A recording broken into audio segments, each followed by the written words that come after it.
All right, guys, here it is. The first ever Metafix Editorial.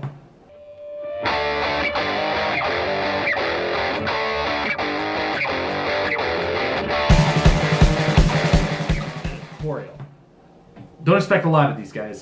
This is a thing where my opinions kind of dictate the flow of the episode, and I have a little bit to say in regards to something that I don't think a lot of players are familiar with, but some should be familiar with. And it's a design philosophy that seems to have existed since the existence of these little green dials we like to call the primes. I'm calling it the prime tax. And the reason I'm calling it the prime tax is, I guess it's kind of a joke on things. When you're doing your taxes, you take deductions off for certain things, you know, if it's something you needed to do or something that limits you, etc., etc. And in this case, the prime tax is where oftentimes you see a prime, you look at its dial, you combine it with its abilities, and you start to wonder, why is it such a low cost? And then, you know, you start to put some things together and then it starts to make a little bit of sense.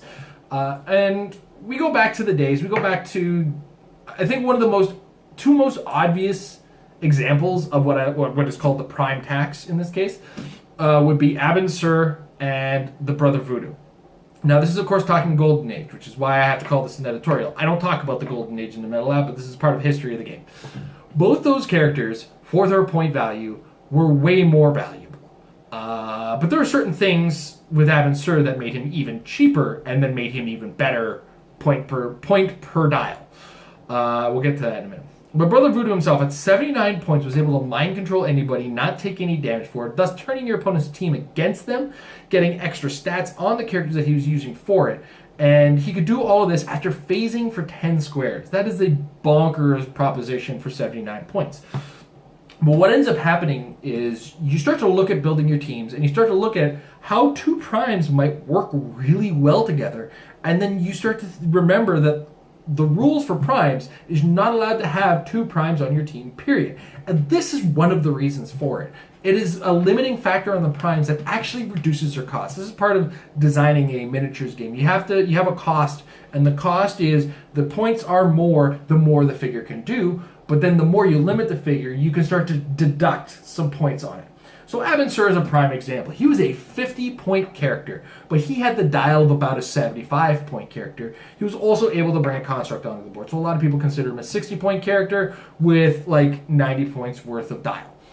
But what ends up happening is, first he's a prime, and that was a deduction. Plus he also had that thing where if you re-rolled a die roll that was attacking him, he would get -1 defense on the new re-roll attempt, which was crud.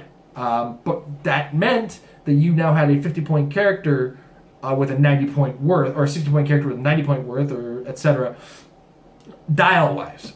And sometimes those payoffs are minuscule at best. I mean, a lot of times you looked at people playing an Abin Sur, and they just kind of turned around and said, I'm not putting the effort into making you re-roll that, plus I have toughness, I'm not going to die from it, I'm going to be fine. You basically wasted an attack on a 50-point character. 60 points in some cases. Or oftentimes that wall was blocking you, you couldn't get it, and it was also blocking a higher value target. We go now to the future, and we're looking in a world where I think one of the big and most prevalent primes is Jakeem Thunder. Also out there, though, is Peggy Carter. Peggy Carter has an ability on the vein of Nick Fury, which makes her very strong. But because she's a prime, she's only a 60-point character. That's a figure that would have been 75 points if it wasn't a prime. Almost guarantee it. Now, I can't guarantee some of these point values. These are best estimates, best guesses. I don't have access to the point formula, and the point formula has some rounding and some liberties I'm sure that they take. But there is an element of primes that makes them cheaper. And this is an important factor when we consider these characters and when we get into my editorial portion of this, my opinion-based issue. And it pertains to the watch list. So we have Jakeem Thunder. He's 140 points, able to pick 2 powers. He is kind of limited in powers that he can pick. But for the most part, you get more than 140 points out of it. He's got a 160-point dial with a power that easily ups him to 190, 200 points. Like, this is a character that should be 200 points. Let's not kid ourselves. But because he's a prime, he gets a significant discount. He might be cheaper. I'm not sure about the formula itself. But we're getting off track. The point I'm trying to make here is that at a certain point, Goblin King came out, he was 175 points. He was 35 points more, able to pick any 2 powers. So he was not limited in the types of powers that he could pick. And he got the powers as a free action, which meant he could pick another turn after the fact because he kept the powers until he picked again. You could also choose your powers based on the timing of your turn and when you needed them. Those are 2 controlling elements. Ultimately, they made this a 175 point character who also had the power cosmic, which gave him built-in willpower, and his powers couldn't be countered. Going to the future, he's going to be significantly stronger than the Jakeem Thunder. But then we get to the watch list, and now they've taken away, at the 175 and 75 point value, we've taken away the Goblin King's power cosmic. Now, when you actually take the characters side by side, Goblin King has 1 less click of health. He doesn't have some built-in powers that the Jakeem Thunder does have.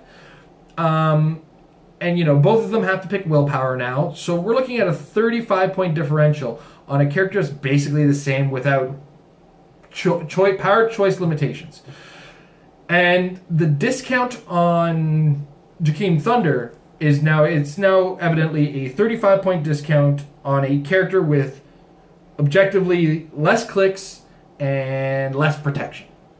And this is where the prime tax, it was changed based on an errata.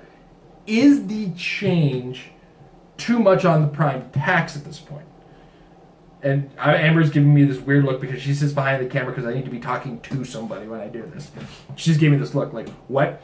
And here's what I mean. The Goblin King is 1 less click. Get that. He is not a prime. Get that. There is a rarity somewhere in there that doesn't include primes necessarily. That's not as discounted, where a super rare gets away with a little bit less points in some dials. We're getting away from the point. The point is, Goblin King is 35 points more, 1 click less, had the power cosmic, and the ability to choose 2 powers. Basically, at 175 points, he was, significantly better than the Jakeem Thunder on the new rule set. And we have to look at this and say, is this the future of the prime tax? And again, you're looking at me like, what? Is Jakeem Thunder versus Goblin King the new basis of the prime tax?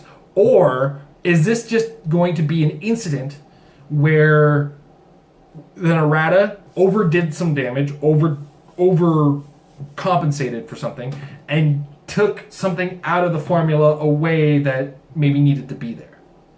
And these are all the kind of things that we have to look at in this sense. And I'm hoping, and the reason, this is all an opinion, this is all hypothetical, I have no answers for this. We have to look forward into the future.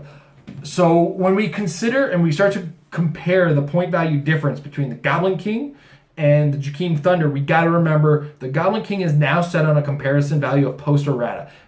Pre-errata is when the point formula is instituted on the character. And he's also included on a set after a 3-set span where we had no primes, when primes are coming back after the fact. So we're all going to scream for a little while and say, oh my god, the Goblin King is so many points.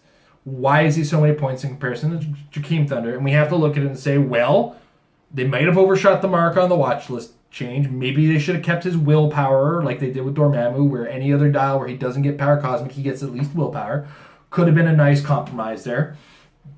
Or something to that effect.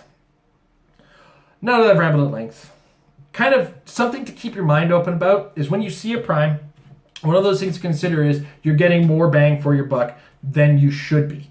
And, never poo-poo a prime as well. Always give them a try. See what they look like on the big picture, because primes, for the most part, are always the most unassuming characters.